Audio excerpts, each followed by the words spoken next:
Bienvenidos a esta videoaula. Soy la doctora Vanessa Benítez y en esta ocasión vamos a hablar de lo que estudia la anatomía patológica, debido a que el análisis de esta ciencia supone un poderoso aliado para la medicina en todas sus especialidades. La anatomía patológica es una rama de la medicina que se encarga del estudio morfológico de las enfermedades a nivel molecular, subcelular, celular, tisular y orgánico. Pero también es el campo en donde otras materias básicas se interrelacionan, como por ejemplo la anatomía humana, la histología, la genética, bioquímica, fisiología, microbiología y entre otras. De modo que cuando se han adquirido los conocimientos básicos y bien documentados de todas estas materias, se podrá realizar una correlación de estos conocimientos y con ello diagnosticar fenómenos anormales o la enfermedad. Su importancia se refleja cuando se realiza un diagnóstico oportuno y se pueda, en algunos casos, prevenir la enfermedad o limitar el daño y restituir la salud del enfermo al proporcionar un tratamiento oportuno. Como se describe en la patología de Robbins y Cotran, esta rama de la medicina es considerada una disciplina puente, porque implica tanto los conocimientos de ciencia básica como la práctica clínica y se dedica al estudio de los cambios estructurales y funcionales de células, tejidos y órganos que son la base de la enfermedad. Comencemos. Según el origen etimológico, el término anatomía patológica proviene del griego anatomos, que significa disecar, patos, que significa enfermedad, y logos, estudio de la disección de enfermedades. Por lo tanto, la anatomía patológica es la ciencia que estudia los cambios morfológicos producidos por las enfermedades a nivel celular, a nivel tisular y a nivel orgánico en el cuerpo humano. Lo estudia a nivel macroscópico, microscópico y molecular, siempre con relación a la clínica. Entonces, en este primer encuentro que tenemos con la definición de la anatomía patológica, llevemos en cuenta que es una especialidad muy noble. El patólogo es aquel médico que trabaja dentro del laboratorio y se encarga en el diagnóstico anatomopatológico de las enfermedades. De esta manera tiene un gran impacto sobre la determinación del tratamiento oportuno que se llevará a cabo en la vida de este paciente. Los objetivos de la anatomía patológica son los siguientes: en el ser vivo, establecer un diagnóstico, reunir elementos útiles para el pronóstico y la elección del tratamiento más oportuno. Se trabaja dentro de los laboratorios y los resultados de los informes anatomopatológicos se confrontan con los hallazgos clínicos de laboratorio y de imagenología médica. Todas estas se deben complementar unas a las otras. Muchas enfermedades no pueden ser tratadas correctamente antes del diagnóstico anatomopatológico. La patología enfoca 4 aspectos fundamentales de la enfermedad, es decir, vamos a estudiar a la patología dividiéndolas en 4 pilares muy importantes. El primer aspecto o pilar a ser estudiado es la etiología o causa de la enfermedad, seguido por la patogenia. Cuando digo patogenia me refiero a los mecanismos para poder desarrollar la enfermedad. Luego, los cambios morfológicos, que ya se refieren a los cambios que sufren las células y tejidos en sus estructuras. Y por último, las alteraciones fisiológicas, que ya quedan marcadas por los rasgos clínicos. Me refiero a los signos y síntomas. Debemos ir estudiando a esta materia paso a paso, enfocando estos 4 aspectos. Cuando hablo de la etiología, me refiero al agente causal específico. Estos agentes causales pueden ser genéticos o adquiridos, aunque en la mayoría de los casos pueden estar combinados. Ejemplo: la hipertensión arterial de causa idiopática primaria, el paciente debe tener una predisposición genética para desarrollarla, que luego combinada con varios agentes externos o adquiridos como estilos de vida no saludables, sedentarismo, dieta inadecuada, con todos estos factores se desencadena y se desarrolla esta enfermedad. O sea que los aspectos genéticos y adquiridos van combinados. Hablemos de la patogenia. Existen varias enfermedades en donde no se conoce la etiología específica, pero sí existen evidencias de los mecanismos para haber desarrollado esa enfermedad. Entonces, la comprensión de la patogenia llega a ser la única forma de idear medidas para tratar o prevenir la evolución de la enfermedad. Volviendo a los cambios morfológicos, como ya mencioné, las alteraciones estructurales de células y tejidos que son características o diagnósticas de la enfermedad. Todo esto observado siempre a nivel macroscópico, a simple vista, y a nivel microscópico, debajo de un microscopio óptico o de un microscopio electrónico. Por último, las alteraciones fisiológicas, ya la alteración de la función de estos tejidos y órganos que se manifiestan con los signos y síntomas de la clínica. Para hacerlo más práctico, vamos a fijarnos en estas imágenes. La tiroiditis de Hashimoto es una afección causada por una reacción del sistema inmunitario contra la glándula tiroides. En la primera imagen podemos observar a nivel macroscópico a esta patología. En la segunda imagen podemos observar a nivel microscópico a esta patología. Y en la última imagen ya podemos observar una imagen microscópica normal de la glándula tiroides. Entonces se pueden ver a los folículos, a las células foliculares, los folículos tiroideos rodeados por las células foliculares, entre ellas las células parafoliculares o células C, y el coloide dentro de los folículos. Bueno, mi recomendación siempre, antes de estudiar a las patologías a nivel microscópico, hacer un repaso previo o buscar algunas láminas histológicas donde se muestran las características morfológicas normales del tejido.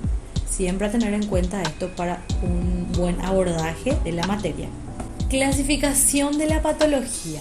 Por su amplitud, el estudio de la patología se divide en la patología general y la patología especial o sistémica. La patología general es aquella que estudia las reacciones básicas de las células y tejidos frente a los estímulos anormales y las reacciones que son la base de toda enfermedad, es decir, todos los cambios a nivel celular, de tejido en general. Comprendamos mejor la organización y el funcionamiento de un departamento de patología. Primeramente, siempre el patólogo inicia el análisis de la muestra describiéndola según lo que observa a simple vista, es decir, una descripción macroscópica de lo que ve, para luego seguir con el análisis microscópico. Para realizar este análisis microscópico, debe procesar y observar las muestras anatomopatológicas o muestras que se podrán observar debajo de los microscopios. ¿Qué es la biopsia? Es un procedimiento en el cual se remueve tejidos o fragmentos generalmente pequeños de un tejido de una persona viva para realizar luego el examen microscópico y establecer un diagnóstico adecuado. La muestra obtenida también se lo puede llamar biopsia. Características y consideraciones a tener en cuenta acerca de la biopsia. Siempre esta muestra o biopsia debe ser representativa de la lesión, en cantidad y en condiciones adecuadas. ¿Qué quiere decir? El corte o la muestra debe demostrar realmente el sitio de la lesión. Segundo punto, la fijación corriente de la muestra es en formalina al 10%. Y el volumen del fijador debe ser por lo menos 10 veces mayor que la muestra del tejido. Entonces, luego de retirar la muestra debe colocarse dentro de un recipiente adecuado con formalina dentro de ella. ¿Qué cantidad de líquido es adecuada? 10 veces mayor cantidad de líquido que del tamaño de la muestra. Siguiente punto, y es súper importante que toda muestra esté bien identificada dentro de los frascos, con el nombre completo del paciente y el órgano o tejido de donde procede este fragmento o muestra. La muestra debe acompañarse de un formulario en donde se anoten los datos personales del paciente, nombre completo, edad, sexo del paciente, lugar de donde se obtuvo la muestra, un resumen clínico y un diagnóstico de impresión del médico que envía la muestra. Todo el material quirúrgico extirpado debe ser enviado en su totalidad a un solo patólogo y nunca dividirlo para enviar a 2 o más patólogos, porque no todas las partes del tejido podrían ser bien representativas de la lesión. Y en lo posible siempre deben guardarse los tejidos sobrantes de la muestra hasta que se tengan un diagnóstico definitivo. ¿Por qué esto? Porque muchas veces el patólogo puede llegar a rechazar la muestra que le llegó por no tener la cantidad y la condición adecuada de la muestra. Principales tipos de biopsias. Vamos a hablar primero de la biopsia por punción aspiración con aguja fina, que sus siglas son PAF, punción aspiración con aguja fina. Es muy importante que conozcamos a este tipo de biopsia, ya que es bastante utilizada en patologías glandulares, como biopsias para la glándula tiroides, para la glándula mamaria. Es la biopsia obtenida mediante la punción con una aguja de escaso calibre conectada a una jeringa y la realización de una aspiración enérgica. Se obtiene generalmente células aisladas, y más que una biopsia es una citología, porque se extraen las células que se extienden sobre la laminilla o portaobjeto. Luego tenemos la biopsia por punción con aguja gruesa, también llamada core biopsia, que se realiza mediante la obtención de biopsia con unas pistolas automáticas que reducen las molestias del paciente. La biopsia excisional, que se realiza con un bisturí extirpando la lesión completa, incluyendo en muchos casos tejido normal adyacente. Es ideal para lesiones pequeñas como los nevus o lunares. La biopsia incisional se extirpa solamente parte de la lesión, exclusivamente con un proceso diagnóstico. La biopsia preoperatoria es aquella que se realiza durante el acto quirúrgico para obtener un diagnóstico rápido y elegir entre 2 o más opciones quirúrgicas. Para realizar esta biopsia preoperatoria, el patólogo debe estar trabajando dentro del quirófano junto al cirujano. La biopsia endoscópica se obtiene a través de un orificio natural del cuerpo con un endoscopio, y la biopsia percutánea. La percutánea es a través de la piel. Está la biopsia en sacabocado, también llamada punch. Es una biopsia de piel que se realiza con una cuchilla cilíndrica hueca que obtiene una muestra de 2 a 4 milímetros de diámetro. Se utiliza bajo anestesia local y requiere un punto de sutura. Y la biopsia colposcópica es una biopsia utilizada en el área de ginecología, en la que se obtiene un tejido de la vagina o del cuello del útero utilizando un colposcopio. Tenemos las imágenes, la PAF, punción aspiración con aguja fina para la glándula tiroides, y acá tenemos la biopsia con aguja gruesa. Biopsia que se obtiene mediante un endoscopio, una endoscopía digestiva alta o una endoscopía digestiva baja, una colonoscopía. Después tenemos la biopsia en sacabocado o la biopsia con bisturí excisional, que retira toda la lesión, la biopsia incisional, que retira parte de la lesión. Aquí está el colposcopio, y mediante una colposcopía se puede realizar la biopsia. ¿Qué es una pieza quirúrgica? Son los tejidos u órganos extirpados quirúrgicamente con fines terapéuticos. Mediante el estudio de esta pieza se puede emitir o confirmar un diagnóstico. Procesamiento de las muestras en anatomía patológica. Debemos llevar en cuenta los pasos para procesar las muestras. Los pasos son la fijación, la inclusión de la muestra, el corte y la tinción. Todos para obtener una lámina que lo observaremos bajo el microscopio. Después de obtener la muestra del paciente, se le procesa principalmente de la siguiente manera. Primero, la fijación. Se sumerge varias horas el espécimen o muestra fresca en un líquido fijador, y el tiempo requerido siempre va a depender del tamaño de la muestra. El fijador típicamente es formalina, una solución al 10% de formaldehído con agua amortiguada. La formalina, el fijador, desnaturaliza las proteínas en las células y las torna duras y fijas. Es probable que la fijación adecuada sea el aspecto técnico más importante en el procesamiento de una biopsia.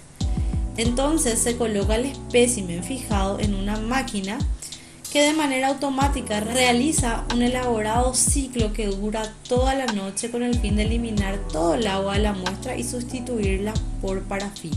A la mañana siguiente, un técnico profesional llamado técnico histológico o histotécnico retira el ejemplar impregnado con parafina y lo enclava en un bloque más grande de parafina fundida. Se permite que ésta endurezca por enfriamiento y se monta en una máquina cortadora llamada micrótomo. El técnico usa un micrótomo para producir cortes delgados de menos de 5 micras. Para producir cortes delgados de aproximadamente menores a 5 micras de este bloque de parafina que contiene el ejemplar de la biopsia. Luego se hacen flotar en baño María los delicados cortes y se levantan sobre una laminilla de vidrio. Se disuelve la parafina a partir del tejido en la laminilla y con una serie de solventes se restituye el agua a los cortes, que se tiñen en una mezcla de pigmentos. Los que se usan más a menudo son la tinción con hematoxilina y eosina. La combinación de pigmentos mencionada informalmente por los patólogos como H y E produce cortes rosados, anaranjados y azules que facilitan la diferenciación de distintas partes celulares. De modo característico, el núcleo de la célula se tiñe de color azul oscuro, es más basófilo, en tanto que el citoplasma lo hace en color rosa o anaranjado. Los cortes por congelación. Este método permite examinar histológicamente los cortes en unos cuantos minutos de haberlos retirado del paciente. Sin embargo, el costo es que la calidad de los cortes no es cercanamente tan adecuada como la de un corte permanente en parafina. Con todo, el patólogo hábil y un cirujano conocedor pueden trabajar juntos para usar la rápida disponibilidad del corte por congelación en aras de obtener un beneficio notable para el paciente. ¿Qué es el frotis? Es un extendido de un material sobre una laminilla de vidrio portaobjeto y se le permite que seque al aire o se fija con un rociado o inmersión en un líquido. Entonces los frotis fijados se tiñen, se tapan con un cubreobjetos y son examinados con un microscopio. En el examen microscópico, la descripción microscópica es una representación narrativa de todos los hallazgos hechos a partir del examen de las laminillas de vidrio bajo el microscopio. El patólogo que lleva a cabo el examen microscópico puede, haciendo referencia a la descripción macroscópica y a los datos aportados por el clínico, ya llegar a un diagnóstico. Otra función importante del patólogo es la realización de las autopsias clínicas, de sumo interés para el desarrollo y control de calidad de la práctica médica y para la prevención de muchas enfermedades. La autopsia es un procedimiento médico que emplea la disección con el fin de obtener información anatómica sobre la causa, la naturaleza, la extensión y las complicaciones de la enfermedad que sufrió en vida el sujeto autopsiado y permite formular un diagnóstico médico final o definitivo para dar una explicación de las observaciones clínicas dudosas y evaluar el tratamiento dado. Existen dos tipos de autopsias, forense y clínica. La forense es aquella realizada por razones médico-legales y la autopsia clínica es realizada para determinar la causa de muerte con propósito de estudio e investigación. Una autopsia puede ser la clave para aprender sobre ciertas enfermedades o descubrir problemas que podrían ser hereditarios y afectar a otras personas en una familia, además de ser importante para la medicina forense. ¿Cuál es el procedimiento para realizar una autopsia? Y así llegamos al final de esta videoaula. Espero que les haya sido de utilidad. Nos reencontramos en un próximo video. Buen estudio.